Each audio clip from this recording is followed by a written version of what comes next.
Fleury Rakout Malal contre toute forme d'exclusion.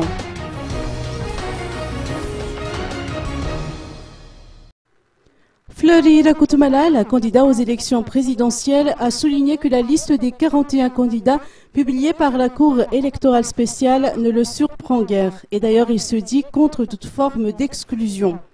Pour moi, aucune, parce que franchement, vous dire, ça ne me surprend pas du tout. Moi, je l'ai déjà dit à la sortie du dépôt de ma candidature. Moi, j'ai dit, je n'accepte pas et je n'apprécie pas, je ne suis pas du genre à adhérer à toute forme d'exclusion, encore moins de ségrégation. Et si aujourd'hui, telle est la liste qui a été sortie, moi je n'ai aucune réaction, ni positive ni négative, quoi. J'aimerais quand même que vous apportiez quand même votre point de vue sur le 41e nom qui figure sur la liste, celui du président de la transition, Djibril Razoui. Vous savez, en politique, tout est possible, hein? Surtout quand on a le pouvoir en main. Et bon, voilà, c'est comme ça, mais pour moi, si vous voulez vraiment savoir, c'est une occasion pour le peuple de donner, de trancher, une bonne fois pour toutes, quel candidat le peuple va élire, quel candidat le peuple va choisir.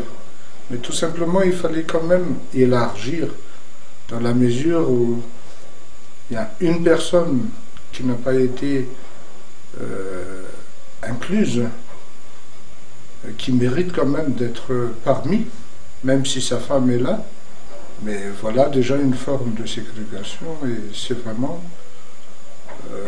je ne peux pas dire que c'est déplorable, mais c'est quand même assez honteux. Interrogé sur le 41e nom qui figure sur la liste, celui de André Zuel en l'occurrence, Fleury Rakout Malal a réagi de la sorte. Bon, le FFKM actuellement, je pense qu'ils sont en plein désarroi par rapport à cette situation et je peux vous dire que ça a été quand même une surprise pour le monde politique malgache. Nous, on ne fait pas partie, donc à la limite, on n'a pas d'avis pour ça. Mais il faut que les élections puissent se faire, que ce soit très rapidement le 24 juillet ou au plus tard fin août par exemple. Il faut savoir que le peuple souffre.